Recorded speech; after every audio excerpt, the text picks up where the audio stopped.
Og i vores markedsføring på det projekt, som vi har gang i her med julestallen og julekrybben, der har vi skrevet mange gange Jesus i centrum.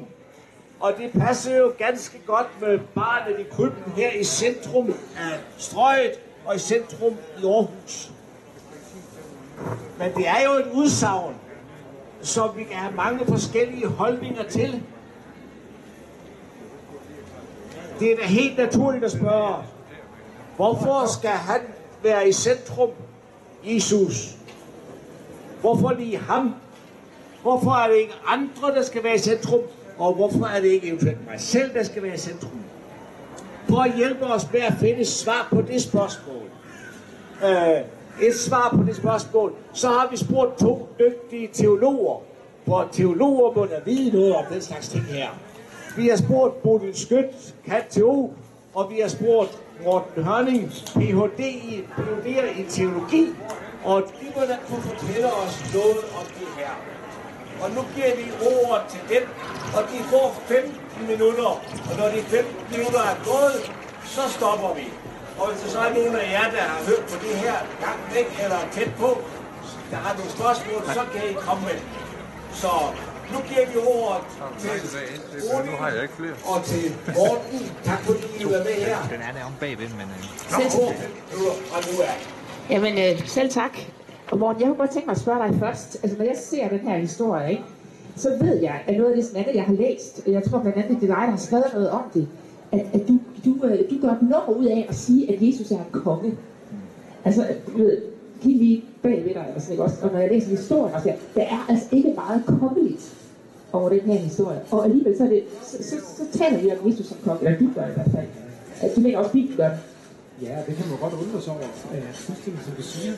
Vi har i Nye Testamente, der har vi flere nedskrifter af, hvad der skete, da Jesus blev født. Skrifter, mener du, hvad sådan? Ja, vi har sådan nogle bøger, vi kalder dem evangelier. Ja. Og den, der læses fra juleaften i kirken, det er fra Lukas evangeliet. Det er, hvad det skete i de dage. Det skete i de dage, ja. Så det er også den, der er aftrykt i folderen. Så er der en anden, som vi har i det skrift, vi kalder Matthæus evangeliet. Og det er helt tydeligt, at Matthæus, der skrev det, han var interesseret i at sige til sine læsere, der er noget med kongen Jesus, som står i kontrast til den konge, der var på det tidspunkt, som hed Herodes. Altså, det var, Herodes var konge på det tidspunkt. Ja, man vidste alt om konger. Altså, vi får jo en konge om nogle år i Danmark. Og vi er jo et fattigt land, sammenlignet med, skal vi sige, Rusland, eller dengang de havde en kæmpe kongerige i Frankrig, eller England, og så videre, ikke? Men den konge, der var i Israel, han var altså helt på toppen. Han var kolossalt rig. Han havde enorme bygninger. Og det betød, hvis man sagde ordet konge, da Jesus levede, så ville man med det samt få et billede på nethinden af en meget rig person i fornemme klæder med guld og ædelstene over det hele. Og så siger man til ham altså, der er også en i krybben, der er en konge. Så når man læste det, hvis man levede dengang, så vil man enten slå sig på låret af grin og sige, det er en morsom historie. Eller også man spørge sig selv, hvorfor er han konge? På hvilken måde kan han være konge? Hvorfor tror du så, at den der historie fra Matthæus evangeliet om, at Jesus konge faktisk er en god måde at fortælle historien om, hvem Jesus er? Hvordan er Jesus konge? Ja. Jeg stod for nogle år siden ude i ørkenen, ikke så langt fra Jerusalem, hvor der er kæmpe store ruiner, som arkeologer har gravet efter kong Herodes. Og når man står der i dag, så bliver man sådan fuldstændig mundlagt. Hold nu op. Kunne man for 2000 år siden bygge sådan en bygning her? Ikke? Altså det slår Aarhus Ø og hvad vi har mange gange. Ikke? Indtil man så kan tænke en gang, man siger, at det ligger jo faktisk i ruiner. Selv det Herodes den Store byggede, det er faktisk flækket og gået i stykker. Det Nye Testamentet siger om den måde, Jesus blev kommet på, er, at det på en helt anden måde har en værdi, som rækker gennem tiden, som rækker gennem landene, og som har mere at gøre med bare nogle lokale jøder, der boede der på det tidspunkt, og som rent faktisk har betydning for hele jorden. Hvordan altså ruiner, okay, de står der trods alt, ikke også? De er så ruiner, ikke også? Hvad er der tilbage af Jesus? Ja, hvad er der tilbage af ham? Der er frem for alt det tilbage af ham, som lever i hjertet på mennesker, som siger, han er faktisk min konge. Det han kom for at sige, det han kom for at gøre, det har betydning for mig. Ja. Noget af det en konge skulle dengang, det var jo at give fred på jorden. Det kalder vi også gerne budskab. Det er noget med fred, og nu skal vi holde op med at skændes i familien. Fred på jorden. Ja, fryd på jorden. Lige præcis, ikke? Og man kan jo spørge sig selv, hvilke konger i verdenshistorien har lykkes med at skabe fred? Det er der ikke ret mange, der har, vel? Det går fra krig til krig, det er sådan, at vi husker historien, kan vi se. Og der var på Jesu tid en enkelt konge, som en kejser i Rom, som sagde, at han havde skabt verden, den romerske fred. Pax Romana, hvad hedder det? Lige præcis. De havde da en flot term for det. Det var jo godt for dem, der kunne lide romerne. Dem, der ikke kunne lide romerne, de blev undertrykt, sat på galejbåden til at arbejde i sygehusene og så videre. De blev knust, hvor der kunne komme fred. Det Nye Testamente gerne vil fortælle os, det er, at den måde Jesus blev konge på, og den måde han blev skabte fred på, det var, at han gik ned under enhver situation i vores liv. Da Gud i Jesus blev menneske, siger Nye Testamente, så kom han ikke bare i kontakt med vores verden, skal vi sige, på toppen. Hvis du er vældig rig, vældig uddannet, kapitalfond, så kan du få lov at møde personen her. Han blev menneske på en måde, som gik ned under vores situationer, ned i stallen. For at hvert menneske, som lever, har mulighed for at få kontakt med ham, ikke bare dem på toppen. Og det har så betydet, at efter da Jesus døde og opstod ifølge Nye Testamente, så er der folk, der begyndte at tale om det her. Udover Jerusalem, udover Israel, udover verden, op igennem århundrederne. Og det har gjort noget med folks hjerter. Og der er mange mennesker, som i dag giver deres liv til at fortælle om Jesus, og som skaber forvandling i folks hjerter. De går fra had til glæde, fra frygt til tillid, fra krig til fred. Det er egentlig rigtig sådan, at jeg tænker over det. Nogle af de mennesker, som jeg kender, som sådan engagerer sig i det der med at gøre verden til et bedre sted, er jo for mig side kommet motiveret af, at de selv har fundet en fred og tro på det her. Hvor jeg har et andet spørgsmål, vi sidder her. Det her er jo egentlig en meget sådan lokal historie, kan man sige. Den handler om et sted i Palæstina, den handler om et sted i det Mellemste Østen og sådan noget.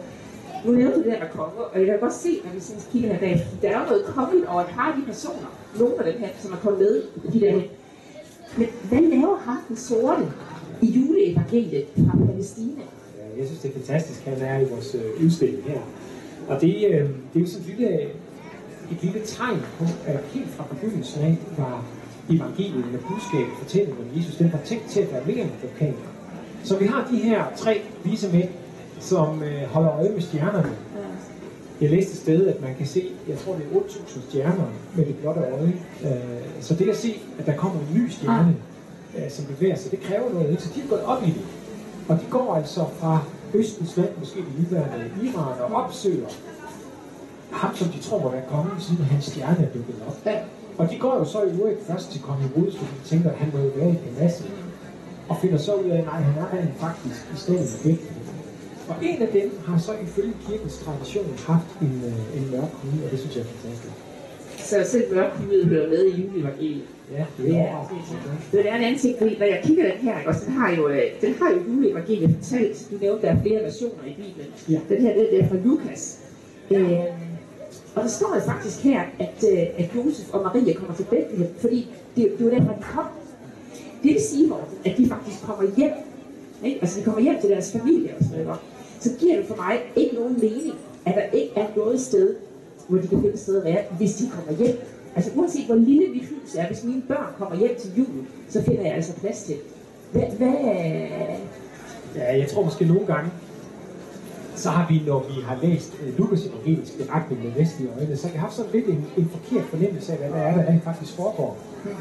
Det er rigtigt nok, der fortælles, at de spørger først nogle forskellige steder, om der er plads, men så finder de så faktisk til sidst en plads i en stald. Men vi skal forestille os huse, hvor mennesker og dyr boede sammen. Altså de var simpelthen... det er egentlig ikke så usædvanligt. Nej, altså, det var et varmt sted. Ja. Det var måske en hule, hvor der så var bygget forskellige rum op rundt om. Så de finder selvfølgelig et sted i deres udvidede familie. De var så flyttet fra den her by, Bethlehem, som ligger uden for Jerusalem, og så er de flyttet op i Galilea, 2-3 dags marcher med et godt æsel, så er man deroppe, ikke? Så det er jo sjældent, de kommer hjem. Men nu er de der så altså, og finder så et sted, et eller andet sted i byen, hvor nogle af dem, som de har været flyttet. tror du så måske, altså nu, hvad er det egentlig, med den fattige kom den til jorden ned, eller sådan noget, så må ikke der en anden, der også er her på, tænker jeg faktisk. Det kan vi prøve af juleaften, vi kan huske, at fattige kom den til jorden ned. Tror du egentlig, at Jesus var så meget mere fattig end andre mennesker i Bethlehem på det tidspunkt? Nej, det tror jeg faktisk ikke, han var. Nej. Jeg tror ikke, han var. Hans far havde jo også et erhverv. Han var tømrer eller stenhugger, et eller andet, der havde at gøre med at blive hus. Så det var ikke på den måde, at de ikke havde noget at leve af. Hvorfor kan vi have så fattig? Ja, jeg tror, der er nok to grunde til det egentlig. Det ene det er jo, at vi i Bibelens beretninger møder ekstremt rige personer. Som for eksempel ham her i Rode, som virkelig var, altså vi kan slet ikke sætte os ind i, så rig han var. Altså det er hele Googles og Facebooks indtægter lagt sammen, ikke? Og så er en almindelig lønmodtager sammen. Det andet er, at det der hele Bibelens grundfortælling, det er, at den Gud, som har skabt af som ejer af riger, og som jo er på afstand af os mennesker, han vælger på et helt bestemt tidspunkt at blive menneske. Så han forlader altså alt indtægt fra samtlige virksomheder, vi kan lægge sammen og så videre, og så bliver han et menneske. Det er jo egentlig lidt det her pointe, ikke? Også nogle gange taler vi om, at ikke råd til i Danmark eller sådan noget. Altså, så det er godt, at man sammenligner sig med, ikke? Altså, så det er sammenlignet med Guds himmel. Ja. Altså, så er det fattigt at selv være på overudlæggende, ikke? Ja, selvfølgelig. Ja. Og der tænker jeg så også lidt, det der med fred, for eksempel, ikke? Altså, hvad vil det sige at have fred, krig og så videre derude. Hvad for dig er, hvorfor er den her historie en god historie? Ja. Hvorfor er det en god historie? Det er noget med rigdom, det er noget med fred. Er du rig, Morten? Ja. Men helt normalt dansk. Men sammenlignet med andre mennesker, der er så hvem som helst i Danmark. Altså, hvad er det, som griber hjertet i julens budskab? Det er det gode spørgsmål. Hvorfor kalder vi det et hjertebudskab? Det bedste svar, jeg har oplevet i mit liv, det fik jeg den dag, min farmor døde. Min gamle farmor på 94, som havde levet sit liv og været familiens overhoved. En sådan rigtig stærk veterinær, lige præcis ikke også. Hun havde 3 sønner, herunder min far, som de sad på eget række, og hun løftede hånden ikke for at slå dem, men bare for at sige, at hun skulle sidde stille. Så blev hun gammel og kommer til at ligge i sengen på et alderdomshjem, som så mange andre, og bliver lige så langsomt mere og mere svag.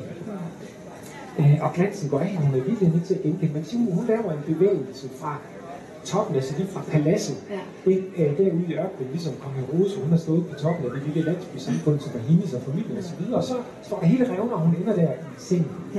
Så den der, hun dør, samles familien derude, og hun er egentlig klar til at dø. Hun hækser derfra. Så beder hun os om vi kan synge nogle salmer, og vi kan læse et stykke i Bibelen.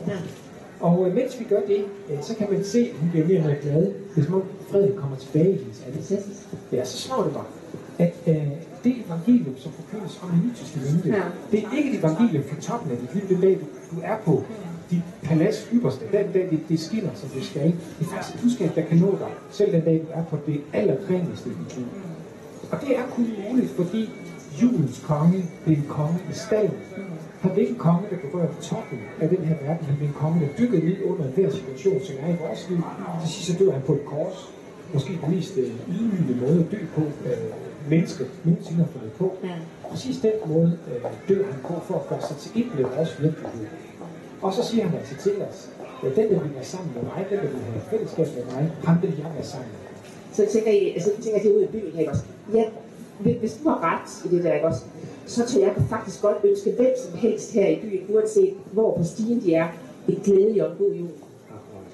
Og jeg tager egentlig også godt tro på fred. Ud fra det her. Glædelig jul, Morten. Glædelig jul.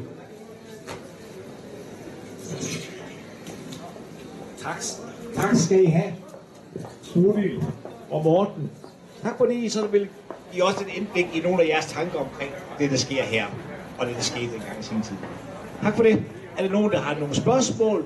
Er det sådan lige går forbi, så er I velkommen til at komme og spørge vores fagfolk her. Og ellers så fortsat god lørdag.